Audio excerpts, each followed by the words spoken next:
온달 산성과 온달 동굴. 고구려 제25대 평광왕에게는 귀여운 딸이 있었답니다. 그 딸의 이름은 전해지지 않아 오늘날에는 평강공주라 불리고 있지요. 평강왕의 딸이라는 뜻이에요. 평강공주의 어릴 적 별명은 울보공주였답니다. 너무 자주 울어서 붙여진 별명이었어요. 왕은 공주를 아무리 달래도 울음을 그치지 않자 이렇게 말하였지요. 그만 울어라. 계속 울면 바보 온달에게 시집 보낼 것이다. 평강공주는 이 말을 들을 때마다 눈물을 그치고 왕에게 물었답니다. 바보 온달이 누구예요? 우리 고구려에서 첫선 꼽히는 바보다. 몹시 가난하여 동량을 해서 눈먼 어머니를 모시고 있지. 평강공주는 어린 나이였지만 속으로 굳게 다짐하였어요. 내 남편감이 바보 온달이라고 했지. 난 자라서 꼭 바보 온달한테 시집 갈 거야. 평강공주는 시집갈 나이가 되어도 이 다짐을 잊지 않았답니다. 아버지인 평강왕이 좋은 혼처가 있다고 시집갈 준비를 하라고 하자 이렇게 따지듯이 말하였지요. 아바마마, 바보 온달에게 시집가라 하시지 않았습니까? 저는 다른 사람은 싫습니다. 평강공주는 바보 온달에게 시집 가겠다고 고집을 부렸어요. 그러자 왕의 미움을 받아 궁궐에서 쫓겨나고 말았답니다. 평강공주는 폐물이 담긴 보따리를 들고 바보 온달을 찾아갔어요. 그리고 그를 설득하여 아내가 되었답니다. 평강공주는 폐물을 팔아 집과 땅을 샀지요. 이렇게 살아갈 터전을 마련한 뒤 온달에게 글 공부를 가르치고 무술을 배우게 하였답니다. 몇 년이 지나자 평강공주는 온달을 사냥대회에 출전하게 하였어요. 사냥대회는 고구려에서 해마다 음력 3월 3일 낙락 언덕에서 열리며 임금과 신하들도 참여하는 중요한 행사였어요. 온달은 여기서 1등을 차지해 고구려의 장수로 임명되었지요. 평강왕은 온달이 장수가 되어도 사위로 인정하지 않았답니다. 평강공주 때문에 화가 풀리지 않아서였어요. 하지만 온달이 중국 북주의 군대와 싸워 크게 승리하자 그를 비로소 왕위로 인정하였지요. 그 뒤 온달은 한강 이북의 땅을 되찾으려고 신라군과 싸우다가 아차산성에서 장렬하게 전사했답니다. 한편 온달과 평강공주에 대한 다른 이야기도 전해지고 있어요. 온달이 충청도 단양 땅에 동굴을 파고 산성을 만들었으며 신라 군대와 맞서 싸우다가 화살에 맞아 죽었다는 것이지요.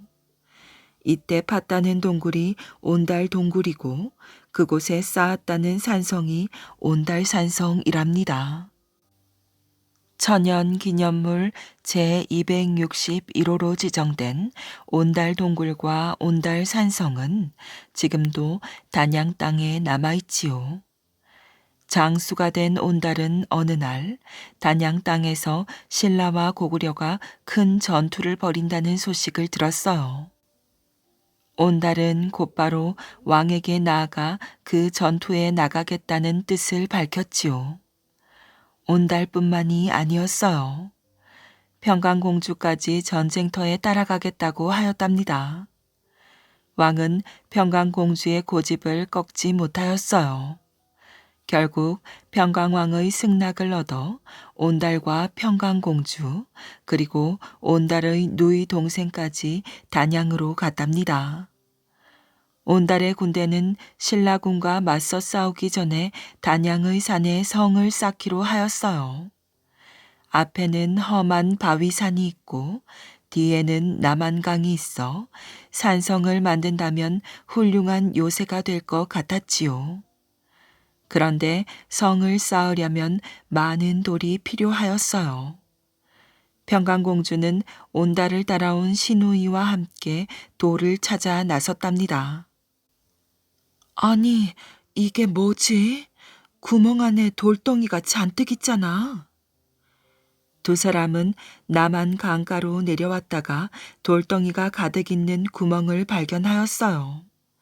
돌덩이들을 파낸다면 산성을 쌓는데 좋은 재료가 될 것 같았답니다.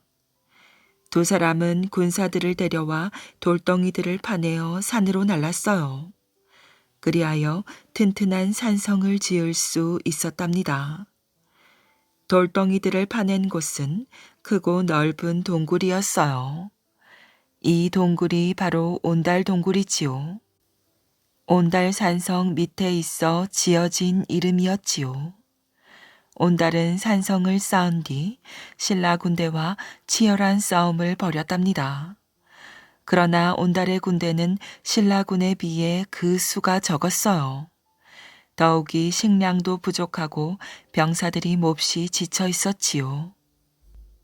온달의 군대는 점점 밀리다가 신라 군대에게 산성을 빼앗겼어요. 불행은 거기서 끝나지 않았답니다. 온달은 신라 군대와 끝까지 싸우다가 화살에 맞아 죽고 말았어요. 온달은 평강공주의 품에 안겨 조용히 숨을 거두었다고 한답니다. 글방 훈장님과 아이들. 어느 글방의 훈장이 한숨만 푹푹 쉬고 있었답니다. 아이들이 공부 시간에 졸아서 큰일이야. 아무리 타일러도 듣지를 않으니 원. 훈장은 아이들이 졸지 않고 공부에 열중하기를 바랐어요. 하지만 아이들은 정신을 차리지 못하고 돌아가며 조는 것이었지요. 이 녀석들의 못된 버릇을 고쳐야겠구나. 좋은 수가 없을까? 훈장은 궁리 끝에 한 가지 방법을 생각해냈답니다. 어느 날 훈장은 아이들이 또 꾸벅꾸벅 졸자 이렇게 말하였어요. 또 졸고 있구나. 우물가에 가서 모두들 얼굴을 씻고 오너라. 손도 깨끗이 씻어야 한다. 만약에 손이 더러우면 종아리를 맞을 줄 알거라. 아이들은 우르르 우물가로 몰려갔어요. 이때 훈장은 부엌으로 가서 가마솥의 검정을 묻혀와 방문의 문고리에 칠해두었어요. 잠시 뒤 얼굴을 씻은 아이들이 돌아왔지요. 아이들은 문고리를 잡아 방문을 열고는 방 안으로 들어왔어요. 훈장이 말하였어요. 깨끗이 씻었느냐? 어디 손을 내밀어 보아라. 손을 내민 아이들은 자기 손을 보고 소스라치게 놀랐답니다. 분명히 손을 씻었는데 손바닥에 검정이 묻어있기 때문이었지요. 훈장은 호통을 쳤어요. 손이 그게 무엇이냐? 깨끗이 씻어오라고 하는 말을 잊었느냐? 약속을 어겼으니 모두들 종아리를 걷어라. 훈장은 회초리를 꺼내 아이들을 때렸답니다. 다시 우물가에 가서 손을 씻고 오너라. 또 손이 더러우면 종아리를 때릴 것이야. 아이들은 손을 씻으러 우물가에 갔답니다. 그 사이 훈장은 부엌에서 가마솥 밑의 검정을 묻혀와 방문의 문고리에 발랐답니다. 글방으로 들어온 아이들은 훈장이 말하기도 전에 자신의 손바닥을 들여다보았어요. 아니, 손을 씻었는데 어째서 검정이 묻어있지? 귀신이 고칼 노릇이잖아. 아이들은 모두 깜짝 놀랐어요. 그제야 훈장은 웃으며 말하였지요. 놀랐지. 내가 미리 문고리에 검정을 칠해두었다. 그래서 손에 검정이 묻어 있는 것이야. 이런 간단한 이치도 깨닫지 못하기에 너희들이 공부를 하는 것 아니겠느냐. 졸고 있을 시간이 없다. 정신을 차려 공부해야지. 알겠느냐? 예, 훈장님. 그 뒤부터 아이들은 공부 시간에 졸지 않고 정신 차려 글을 읽었답니다. 여우에게 속은 배고픈 호랑이. 배가 무척 고픈 호랑이가 있었답니다. 호랑이는 어디 먹을 것이 없나 하고 돌아다니다가 대나무 숲까지 왔답니다. 대나무 숲에는 여우가 한 마리 있었어요. 여우는 호랑이를 보고 놀라 도망치려다가 생각을 바꾸었지요. 아무리 빨리 도망친다 해도 호랑이에게 잡힐 것 같았기 때문이었어요. 여우는 꾀를 냈답니다. 여우는 얼른 호랑이 앞으로 나가 꾸벅 절을 하였어요.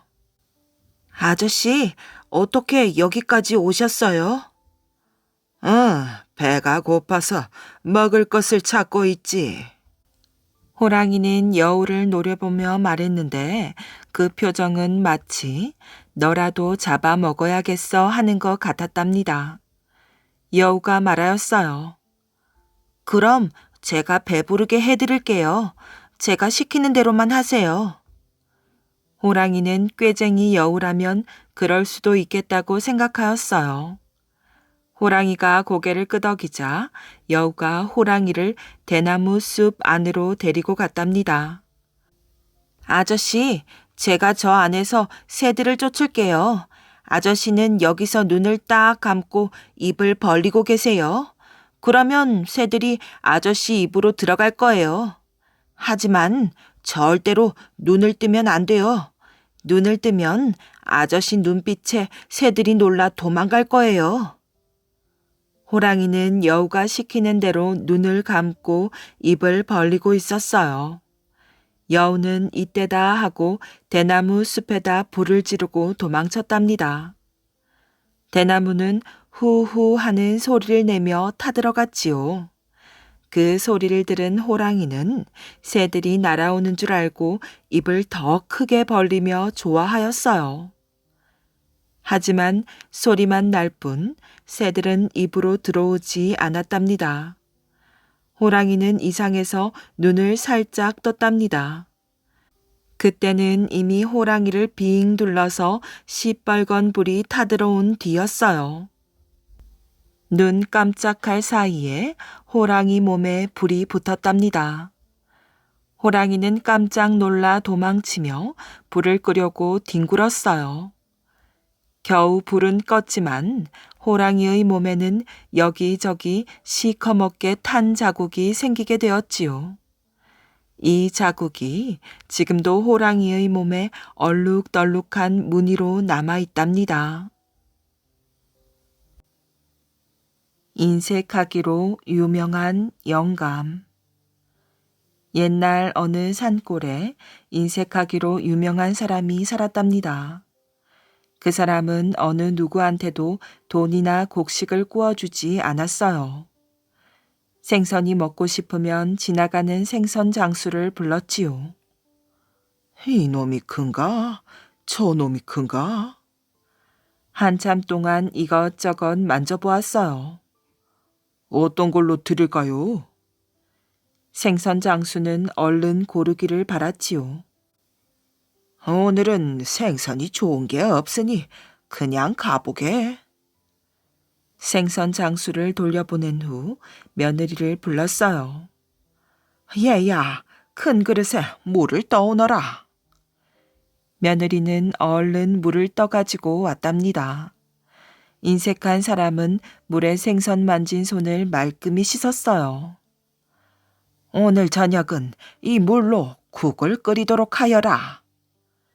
며느리는 어이가 없었지요. 그뿐이 아니었답니다. 고깃집에 가서도 이것저것 손으로 만져본 다음 집으로 돌아왔어요. 물에 손을 씻고 그 물로 국을 끓이도록 하였지요. 사람들은 그를 노랑이 영감이나 자린고비로 불렀답니다. 어느 날이었어요. 노랑이 영감은 뒤뜰을 거닐고 있었지요. 햇볕을 쬐기 위해 뚜껑을 열어놓은 된장 항아리 속을 무심히 들여다보았답니다. 쇠파리 한 마리가 된장을 빨아먹고 있었어요.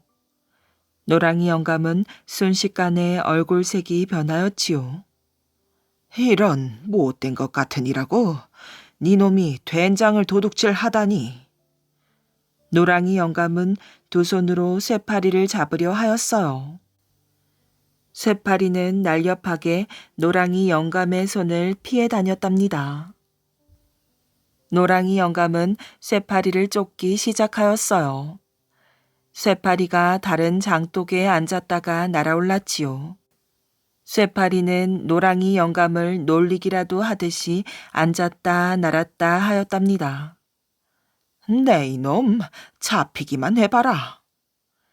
노랑이 영감의 눈은 시퍼렇게 되었어요. 쇠파리가 밖으로 나가자 노랑이 영감도 질세라 쫓아나갔답니다. 쇠파리는 잡히지 않으려고 논이고 받치고 가리지 않고 날아다녔지요. 노랑이 영감의 얼굴이 불그락 포르락 하였어요. 쇠파리는 계속 도망갔으나 노랑이 영감도 악착스레 계속 쫓아갔지요. 날아다니던 쇠파리가 먼저 지쳤답니다. 쇠파리는 노랑이 영감에게 잡히고 말았어요. 노랑이 영감은 두 손가락으로 쇠파리의 날개를 쥐었답니다. 쇠파리의 다리와 궁둥이에 묻은 된장을 입으로 쪽쪽 빨았어요. 또다시 우리 집 장독에 날아들기만 해봐라. 그제야 분이 풀렸는지 집으로 돌아왔답니다. 어느 날이었어요. 시장에 나갔던 노랑이 영감이 자방고등어 한 마리를 사가지고 왔답니다. 이게 웬 것이에요? 식구들은 노랑이 영감의 태도가 의아하였어요. 저 양반이 웬일이래? 오늘은 자방고등어를 먹을 수 있겠구나. 식구들은 저녁상을 기다리며 침을 삼켰답니다. 노랑이 영감은 안방으로 들어갔어요. 아무 말도 않고 자방고등어를 천장에 매달았지요. 잠시 후 며느리가 저녁상을 들여왔어요. 자, 오늘부터 자반고등어를 먹게 되었다. 그러니 밥 한 숟가락 떠먹고 자반고등어를 한 번씩만 쳐다보아라. 식구들은 노랑이 영감의 말에 기가 막혔답니다. 실망한 식구들은 먹지도 못하는 고등어를 올려다 보았어요. 저녁상에는 보리밥에 왕소금이 전부였지요. 평상시에는 밥 한 숟가락 먹고 소금을 조금 집어먹었어요. 오늘부터는 소금 대신 천장에 매달아 놓은 자반 고등어를 한번 쳐다보는 것으로 반찬을 대신해야 했답니다. 식구들은 계속 천장을 올려다보느라 고개가 아플 지경이었어요. 저 자반 고등어를 한 번만 먹어보면 얼마나 좋을까? 모두들 천장에 매달린 고등어를 보며 입맛만 다셨답니다. 어린 막내 손자도 자반 고등어가 먹고 싶었어요. 손자는 밥 한 숟가락 먹고 두 번이나 자반 고등어를 쳐다보았지요. 이런. 두 번씩이나 쳐다보면 해퍼서 앞으로 어떻게 살림을 하려고 그러느냐. 노랑이 영감이 어린 손자에게 호통을 쳤답니다. 그 후 천장에 걸어놓은 자방고등어는 먼지만 쌓이고 파리들이 똥을 싸서 까맣게 되었어요. 나중에는 자방고등어인지 썩은 나무토막인지 알 수 없게 되었답니다. 남대천의 처녀가 보낸 편지. 신라 중엽 때 지금의 강원도 강릉이며 당시에는 고구려의 명주였던 남대천 내 중간에 커다란 못이 있었는데 그 못가에 있는 집에는 연화라는 한 어여쁜 처녀가 있어 날마다 못가에 나와 고기에게 밥을 던져 주었어요. 그러면 고깃대들은 물 위로 올라와서 이 처녀가 던져주는 밥을 받아먹곤 하였지요. 이렇게 하기를 몇 해가 지나자 나중에는 연화의 발걸음 소리만 나도 그 고깃대들은 물 위로 떠올라와 연화의 다리 밑으로 모여드는 것이었어요. 어느 봄날의 일이었지요. 하루는 연화가 못가에 나와 앉아 있으려니까 웬 남자가 자기를 바라보면서 그 못가를 거닐고 있었어요. 그런데 그 남자는 그 이튿날도 역시 그 못가를 거닐고 있었지요. 이렇게 하기를 며칠이 지나자 하루는 그 남자가 연화 앞을 지나치면서 편지 한 장을 떨어뜨리고 가므로 이상히 여겨 주어보니 그것은 자기에게 사랑을 하소연하는 편지였어요. 그날부터 연화는 날마다 그 남자로부터 이와 같은 편지를 여러 번 주워 받았는데 그 남자는 이곳에 유학 와 있는 서생으로서 이름은 무월랑이라고 하였답니다. 그리하여 하루는 연화도 그 남자에게 편지 한 장을 써서 그가 올 때 땅 위에 떨어뜨리고 집으로 돌아갔지요. 그러자 그 남자는 그 편지를 얼른 주워들고 펼쳐보았어요. 사연인즉 여자로서는 아무렇게 못하는 것이오니 당신은 지금부터 더욱 글 공부에 힘써서 입신양면을 하면 그때 부모의 승낙을 받아 당신의 아내가 되겠사옵니다. 하는 것이었지요. 이 편지를 보고서 무월랑은 그 이튿날 연화에게 그렇게 하겠다며 서울로 간다는 편지를 써서 전해주고는 그 못을 떠났답니다. 세월은 흘러 연화의 나이 성년이 되었을 때 그의 부모는 걱정을 하여 혼처를 정하고 오래지 않아 날을 받아 성례를 하려고 하였어요. 이것을 안 연화는 앞이 캄캄해졌으나 어떻게 하는 수가 없었답니다. 그리하여 서울산 무월랑을 생각하고 가슴을 태우다가 붓을 들어 한 장의 편지를 써서 품 안에 넣고 못가로 나왔지요. 많은 고깃대들은 연화가 나온 줄 알고 물 위로 떠올라 그녀의 다리 밑으로 모여들었어요. 연화는 고깃대들에게 너희들은 오랫동안 내 손에 밥을 먹고 자라왔으니 이제는 너희들이 내 청을 하나 들어다오. 서울에 간 뒤로는 한 장의 편지조차 없는 낭군에게 이 편지나마 전하여 주려무나. 하고 사람에게 말하듯이 하면서 그 편지를 물 위에 던져버렸어요. 그러자 여러 고깃대들이 서로 물려고 하다가 그 중에서 커다란 고기가 그 편지를 한 입에 삼키고는 물속으로 들어가 버리고 말았답니다. 한편 신라의 서울에 와서 열심히 공부하고 있던 무월랑은 어느 날 어머님께 드리려고 물가에 나와 커다란 고기 한 마리를 샀답니다. 집에 와서 물고기의 배를 가르니 그 속에서 편지 한 장이 나와 읽어보니 그 편지는 분명히 연화가 자기에게 보낸 급한 사연의 편지였어요. 이것을 보고 난 무월랑은 자기 어머니에게 그 자세한 이야기를 하고 그 길로 강릉으로 가서 연화와 혼인을 하고 즐겁게 일생을 보냈다고 하는데 이 일로 그 못가 큰 바위 위에다가 정자를 짓고 그 이름을 무월랑의 월자와 연화의 화자를 따서 월하정이라고 했다고 하며 지금 남대천 중간의 둥근 바위가 그 옛날 월하정이 서 있던 자리라고 한답니다. 그리고 강릉 김씨는 이 무월랑의 자손들이라고 전하여 오고 있답니다.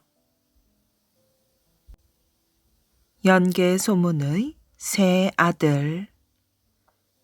영계소문에게는 남생, 남건, 남산 등 세 아들이 있었답니다.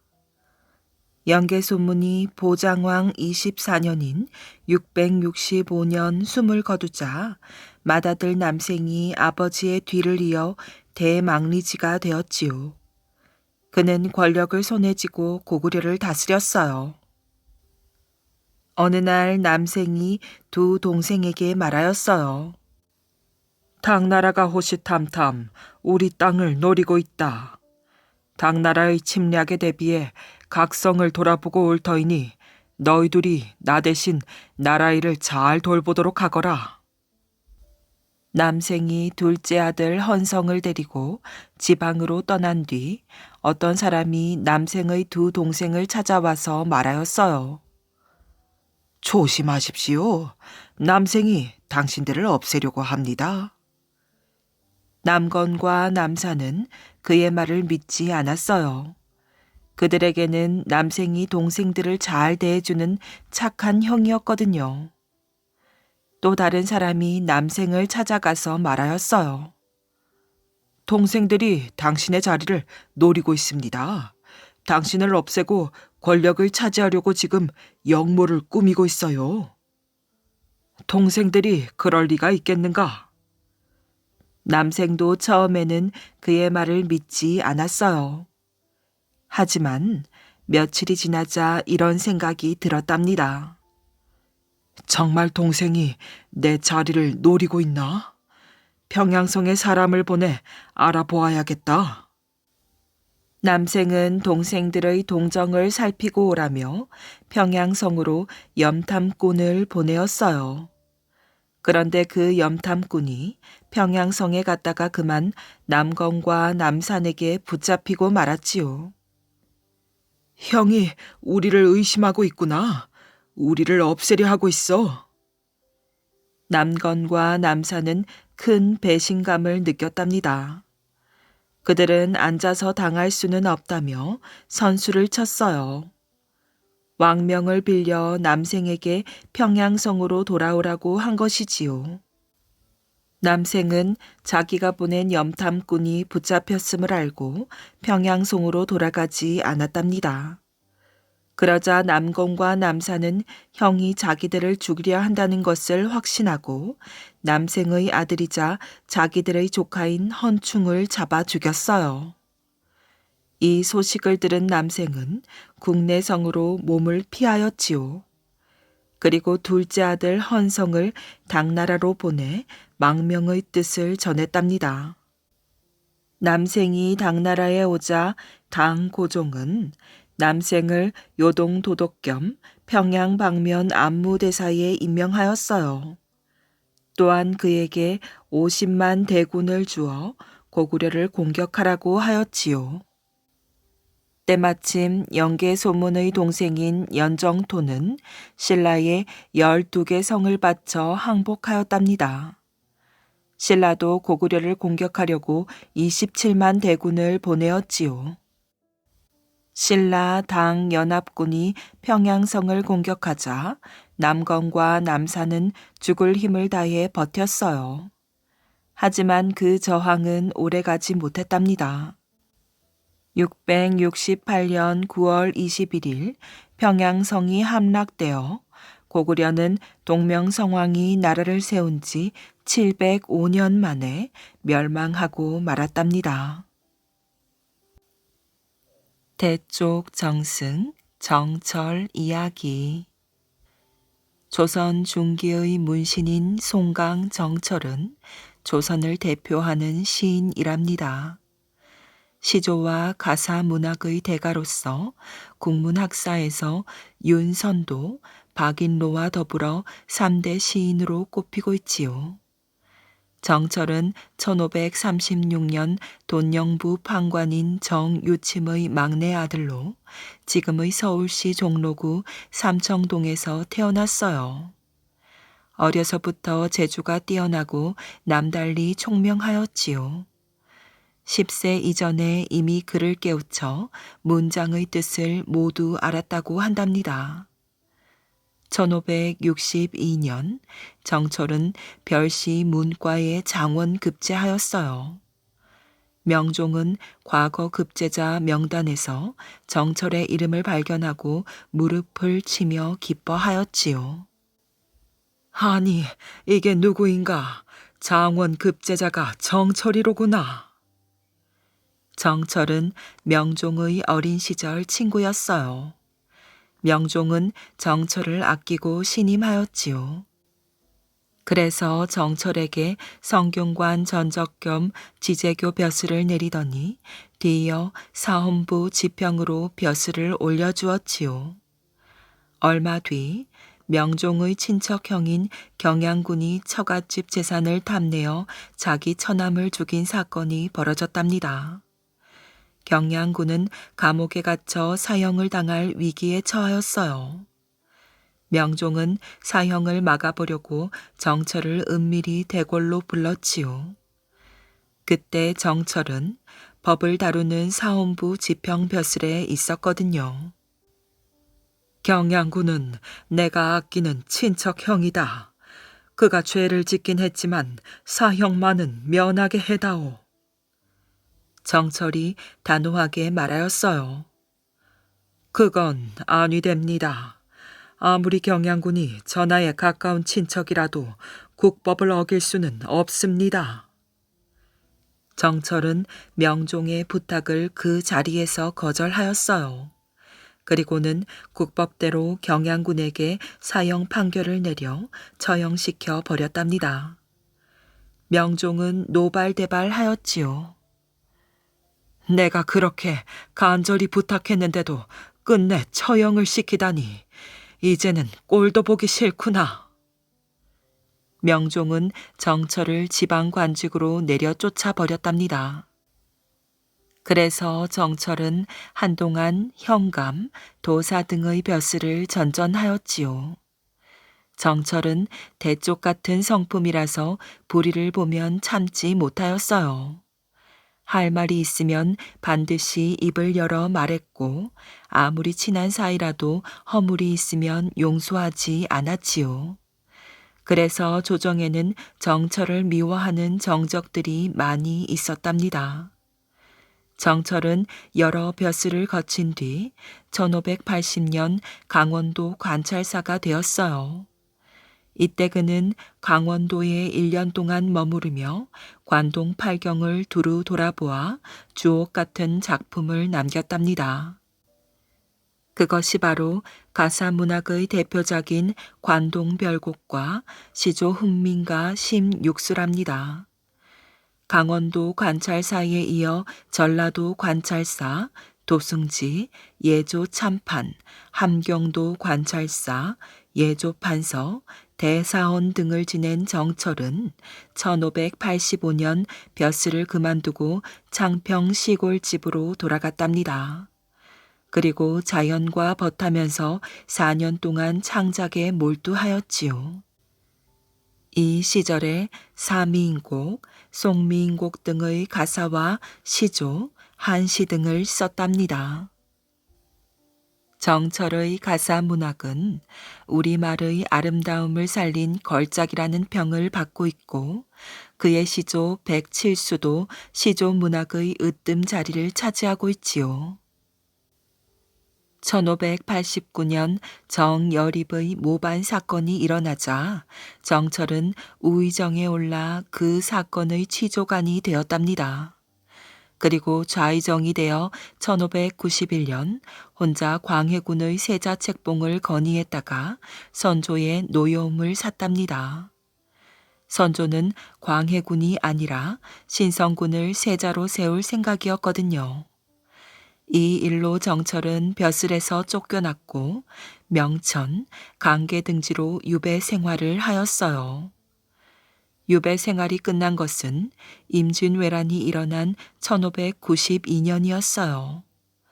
선조는 의주를 향해 피난을 떠났는데 개성에 들렀을 때 백성들이 모인 자리에서 위로의 말을 건네었답니다. 그런데 그 자리에서 노인들이 한 목소리로 이렇게 청한 것이었어요. 전하, 정철 정승을 유배에서 풀어주어 나라 일을 맡기십시오. 호호, 그래. 나한테는 충신 정철이 있었지.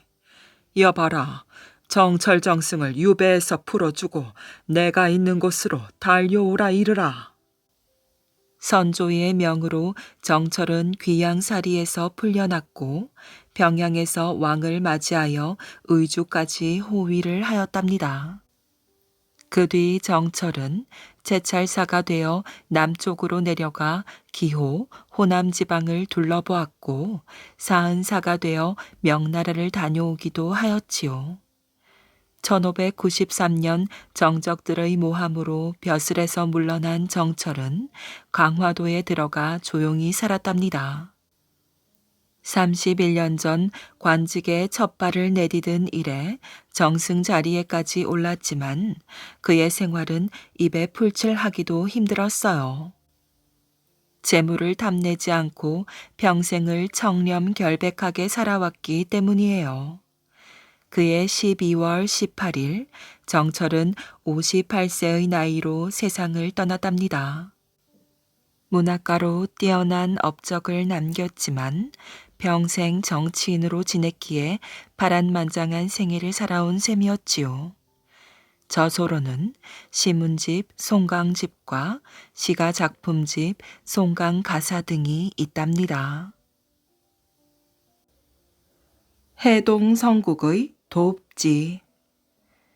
문왕이 다스리던 시절 발해는 땅이 꽤 넓어졌어요. 문왕은 머릿속에 새로운 고민이 맴돌아 신하들을 불러 모았지요. 이 나라를 건국한 고왕께서는 동모산 꼭대기에 도읍을 정하셨습니다. 그리고 이곳 중경으로 도읍을 옮긴 지도 몇 년이 흘렀습니다. 하지만 이곳은 강이 없고 척박해 도읍으로 적당치가 않습니다. 신하들도 왕의 말에 고개를 끄덕였어요. 발해는 땅이 넓습니다. 그러나 모진 추위가 길게 이어지는 데다 땅이 오랫동안 얼어있어 농사를 짓기가 힘듭니다. 나라와 백성의 살림을 기름지게 할 방법을 찾아야 합니다. 문왕과 신하들은 머리를 맞대고 오랜 시간 논의하였어요. 마침 목단강 근처에 넓고 평평한 상경이라는 땅이 있어 그곳에 새로운 도읍을 만들기로 하였답니다. 당나라의 도읍인 장안성과 비교해도 뒤지지 않을 정도로 만들어야 합니다. 상경에는 당나라의 장안성과 꼭 닮은 성이 세워졌어요. 네모 반듯한 성곽 안에 바둑판처럼 길을 내고 주작대로라고 이름을 붙였지요.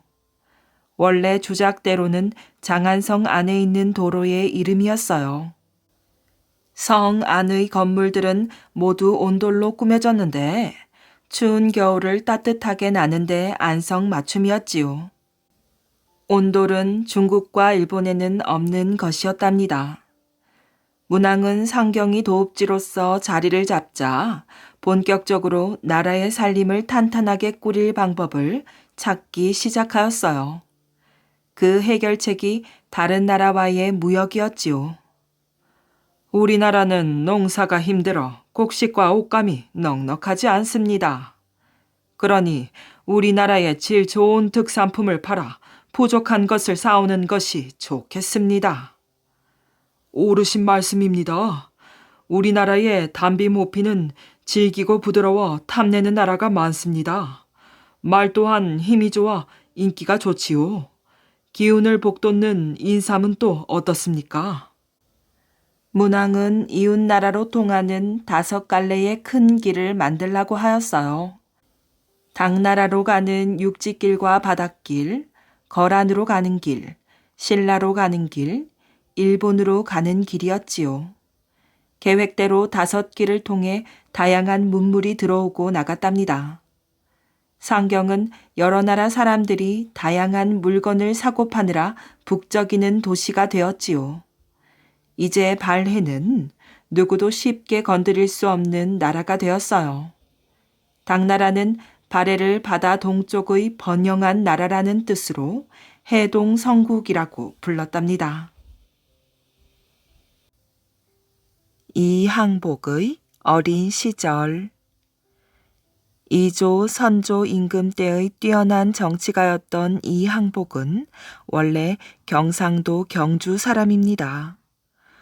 호를 백사라 하는 이항복은 벼슬이 대제학 영의정에까지 이르렀고 특히 임진왜란 때 위태로운 나라 정세를 바로잡느라고 애를 많이 썼지요.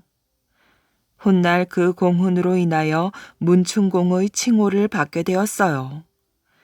그러나 우리는 호를 한음이라 하던 문익공인 덕형과의 우정과 또 그들이 남긴 익살맞고 재치있는 이야기를 더 재미있게 기억하고 있지요.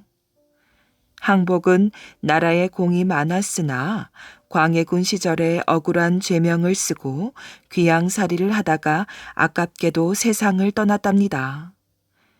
뛰어난 인물에는 의례껏 이상한 위라가 전해져 내려오게 마련인 듯 항복도 어렸을 때 여느 아이와 다른 점이 몇 가지 있었지요. 첫째, 이 항복은 낳은 지 이틀 동안 젖을 먹지 않고 울지도 않았다고 한답니다.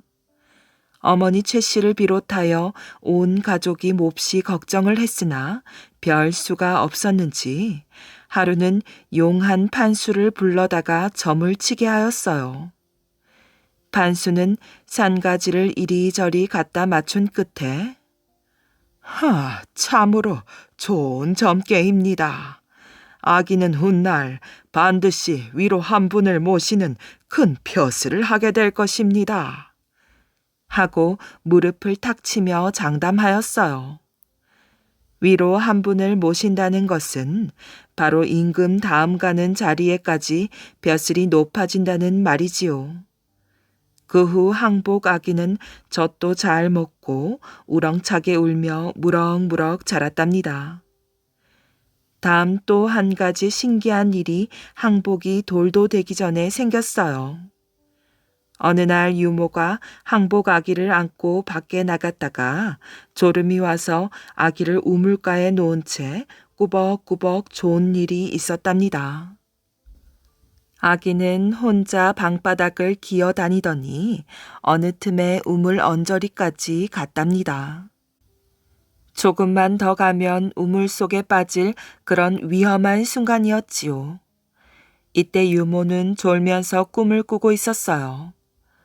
꿈에 별안간 어떤 노인이 나타나서 얼른 깨지 못할까 하며 지팡이로 종아리를 호되게 때리는 것이었어요. 유모는 기겁을 하고 잠에서 깨었답니다. 그리고 하마터면 우물에 빠질 뻔한 항복 아기를 아슬아슬하게 붙잡았어요.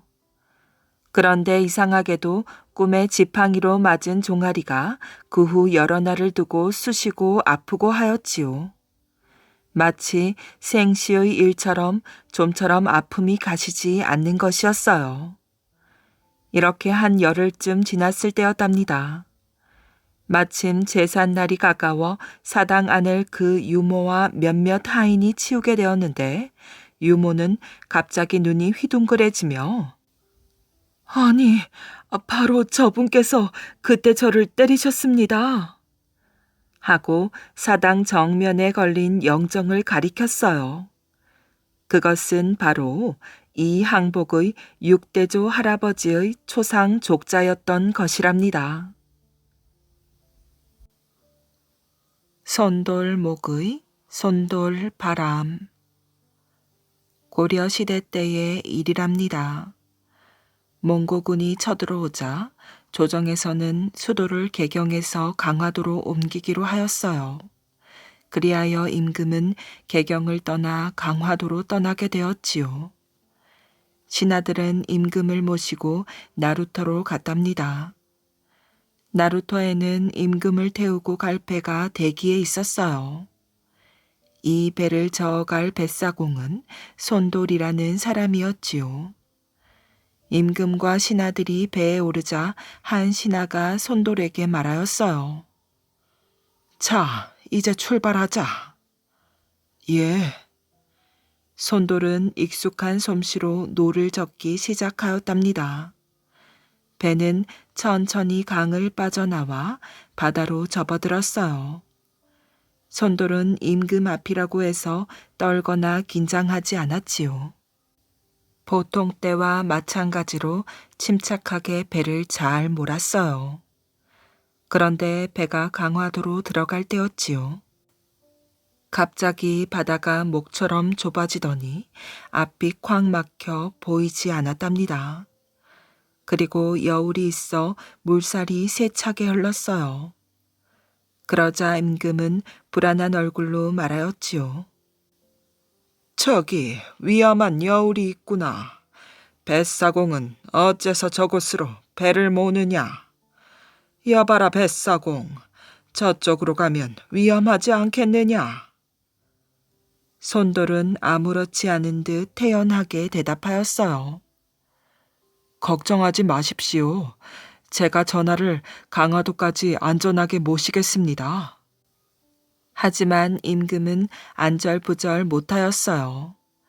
배가 여울 쪽으로 가면 꼭 뒤집힐 것 같았답니다. 뱃사공, 아무리 생각해도 여울 쪽으로 가면 안 되겠어. 배를 돌려라. 다른 뱃길을 찾아보아라. 임금의 말에 손돌은 고개를 저었어요. 아닙니다. 이 길을 거쳐야 강화도에 닿을 수 있습니다. 반드시 지나야 할 뱃길입니다.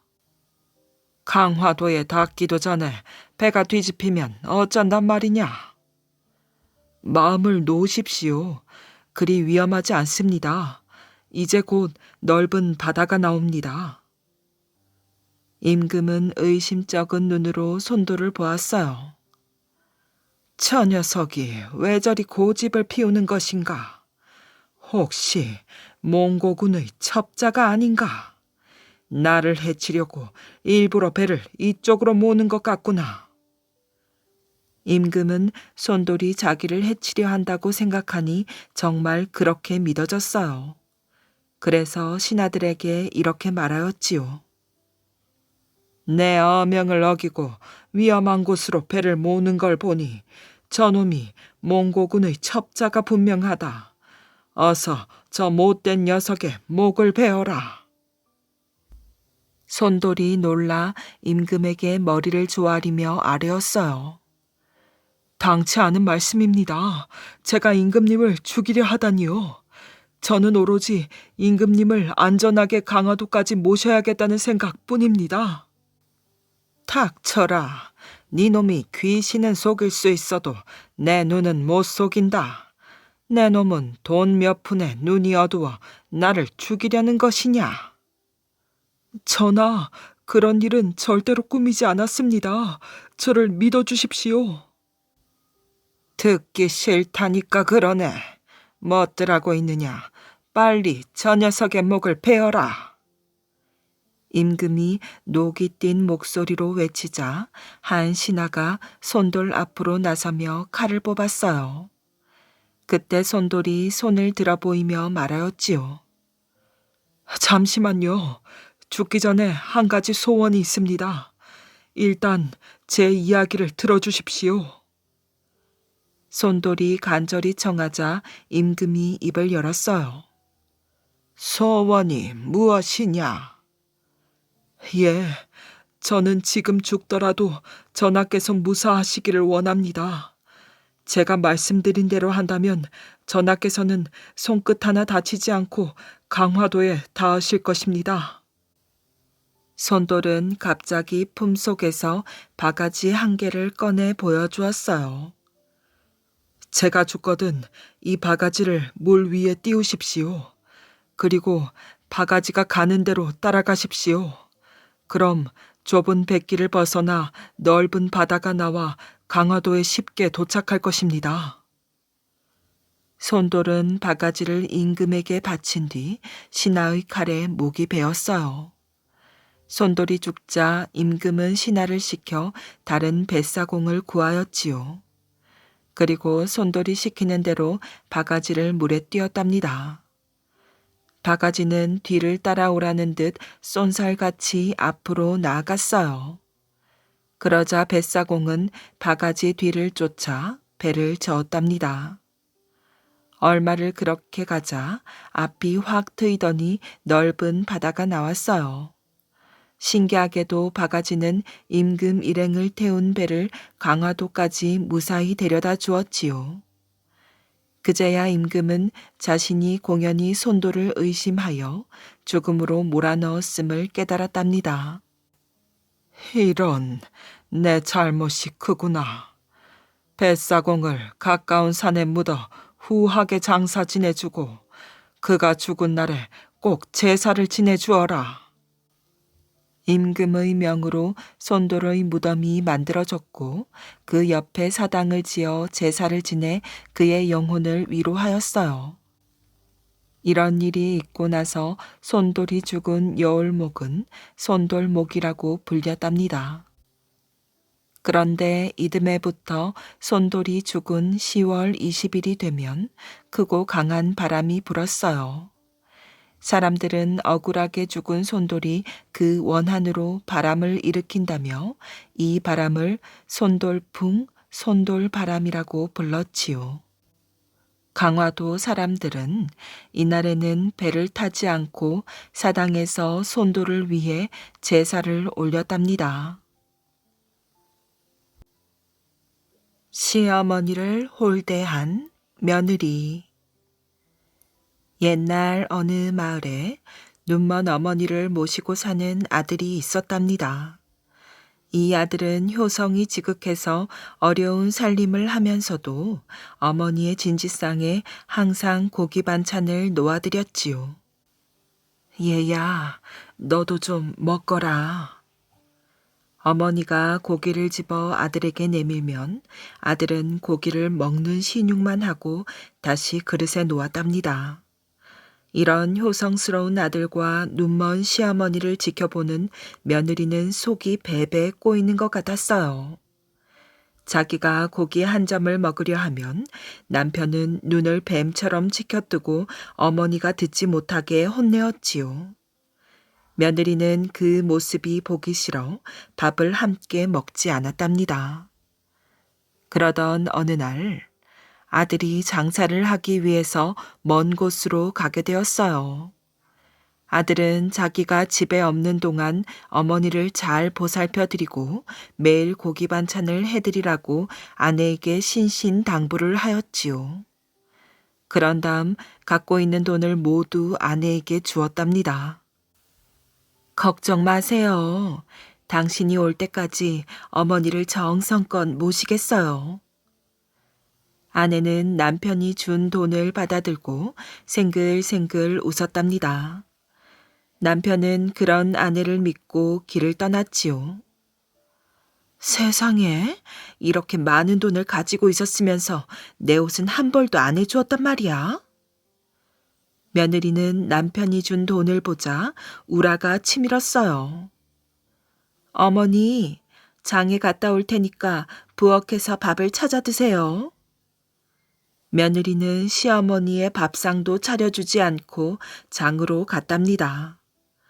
장에 나가니 좋은 것들이 참으로 많았지요. 색도 고운 비단 옷에 금비녀, 은비녀, 맛난 고기와 생선에 떡까지 없는 게 없었어요. 아이고 맛나다. 정말 맛있는걸. 며느리는 그동안 먹어보지 못했던 음식들을 꿀꺽꿀꺽 잘도 사 먹었어요. 그런 다음 시어머니를 드리기 위해서 고기를 조금 산 다음 남은 돈으로 옷을 한 벌 샀답니다. 집으로 돌아온 며느리는 방으로 들어가서 옷부터 갈아입었어요. 어머나, 이렇게 예쁠 수가. 하늘에서 내려온 선녀 같잖아. 며느리는 거울에 이리저리 옷을 비춰보며 좋아했답니다. 그때 문 밖에서 시어머니가 부르는 소리가 들렸어요. 얘야, 점심도 못 먹고 저녁도 못 먹어서 배가 고프구나. 아니, 손이 없어요, 발이 없어요. 밥은 다 해놨으니 찾아서 먹으면 되는데 뭐가 어렵다고 그러세요? 며느리는 벌컥 화를 내면서 문을 열었어요. 마당에 서 있는 눈먼 시어머니를 본 며느리는 다시 우라가 치밀어 가슴을 쾅쾅 쳤답니다. 못 살아, 못 살아. 며느리는 부엌으로 가서 밥상을 차렸어요. 된장국을 끓이고 사온 고기를 익혀 상에 올렸답니다. 밥상을 가운데 두고 마주 앉게 된 며느리와 어머니는 천천히 밥을 먹기 시작하였어요. 어머니는 늘 하던 대로 더듬더듬 손을 짚어가며 밥과 고기 반찬을 먹었답니다. 이렇게 날마다 고기 반찬을 드려야 한다니 아까워라. 며느리는 돈이 아깝다는 생각이 들었어요. 다음날 아침 일찍 일어난 며느리는 집안 곳곳을 다니며 지렁이를 잡기 시작하였지요. 밭으로 산으로 나가 지렁이를 수북이 잡아왔답니다. 이만하면 됐겠지? 며느리는 잡은 지렁이를 그릇에 넣고 새어나가지 않도록 꼭꼭 뚜껑을 닫아두었어요. 그리고는 식사 때마다 지렁이를 구워 상에 올렸답니다.